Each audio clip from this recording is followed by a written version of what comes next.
অর্থাৎ আমার টিআই সহ সাবদিন সহ ট্রাফিক পুলিশ সহ গাজীপুর মেট্রোপলিটনের যানজট নিরসনে আমরা দিনভর কাজ করে যাচ্ছি, নিরলস পরিশ্রম করে যাচ্ছি, যা আপনারা বিভিন্ন মিডিয়া বা পত্রিকায় প্রকাশ করেন, মাঝে মাঝে এটা আপনারা তুলে ধরেন। এই জন্য আবারও আপনাদেরকে ধন্যবাদ জানাই। কারণ সাংবাদিকের সমাজের দর্পণ, তারা যদি কোনো জিনিস না তুলে ধরেন তাহলে মানুষ বুঝতে পারবে না।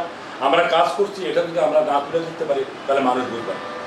সম্মানিত পুলিশ কমিশনার মহোদয়, আমাদের জিএমপি পুলিশ কমিশনার মহোদয় এবং ডিসি ট্রাফিক স্যার অত্যন্ত নিরলসভাবে আমাদেরকে দিক নির্দেশনা দিয়েছেন। সেই দিক নির্দেশনা অনুসারে আমরা কাজ করতেছি। আপনারা জানেন আমরা গত ঈদে এবং মাননীয় প্রধানমন্ত্রী 3 বার এদিকে মুভমেন্ট করেছে। আপনারা অবশ্যই জানেন ময়মনসিংহ টু ঢাকা, ঢাকা টু বগুড়া। আমরা অত্যন্ত নিরলস পরিশ্রমের মাধ্যমে এবং খুব স্বাচ্ছন্দ্যভাবে তাকে আমরা রাস্তার ট্রাফিক নিরাপত্তা দিয়েছি এবং সুন্দরভাবে এবং উনি কৃতজ্ঞতা আমাদের আইজি স্যারের মাধ্যমে উনি কৃতজ্ঞতা প্রকাশ করেছেন এবং গাজীপুর ট্রাফিক পুলিশের ব্যবস্থা ম্যানেজমেন্ট খুব ভালো ছিল, ধন্যবাদ জানিয়েছেন।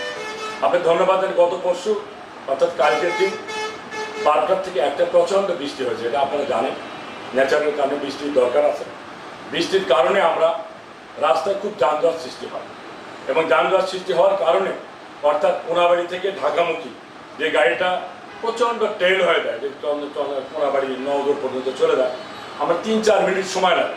বৃষ্টি হওয়ার কারণে আপনার কোনাবাড়ির রোডটা যখন পশ্চিম পাশে অর্থাৎ ঢাকা টু ময়মনসিংহমুখী যখন যায় তখন এই বগুড়া বাইপাসের পশ্চিম পাশে প্রচণ্ড যানজট, পানির কারণে হাঁটুপানি হয়ে যায়, যার কারণে গাড়িগুলো আমরা মুভমেন্ট করতে পারি না।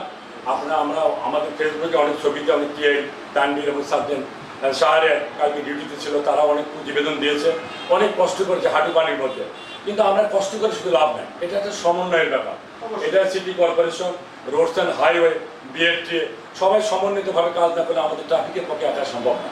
কিন্তু মানুষ বা সাংবাদিক বা পত্রিকা, প্রিন্ট এবং ইলেকট্রনিক মিডিয়া দেখে যে এটা আমাদের ট্রাফিকের লোক, আমরা কী করতেছি আমরা। এবং আমাদেরকে অনেক সিনিয়র অফিসার, অনেক যেহেতু এটা বগুড়া বাইপাস ভিআইপিরা চলে, বিভিন্ন মন্ত্রী মহোদয়রা সবসময় যাতায়াত করে, আপনারা জানেন।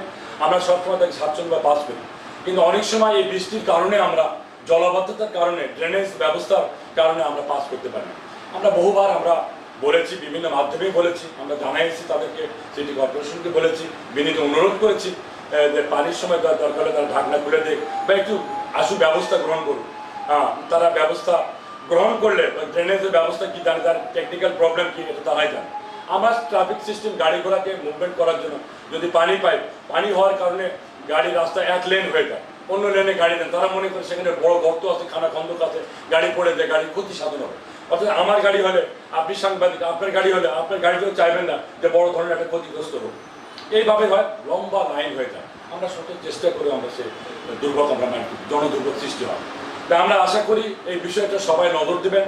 আপনারা যে আমার আজকে সাক্ষাৎকার দিলেন, এই সাক্ষাৎকারের মাধ্যমে সবার যাতে আশু দৃষ্টি হয়, আশু সুন্দরভাবে আমরা যাতে জনদুর্ভোগ দূর করতে পারি, গাজীপুর মেট্রোপলিটন পুলিশকে ট্রাফিক ব্যবস্থা আরও উন্নতি করতে পারি, এই জন্য আপনাদেরকে আবারও আমি ধন্যবাদ জানিয়ে আমার সংক্ষিপ্ত বক্তব্য শেষ করছি।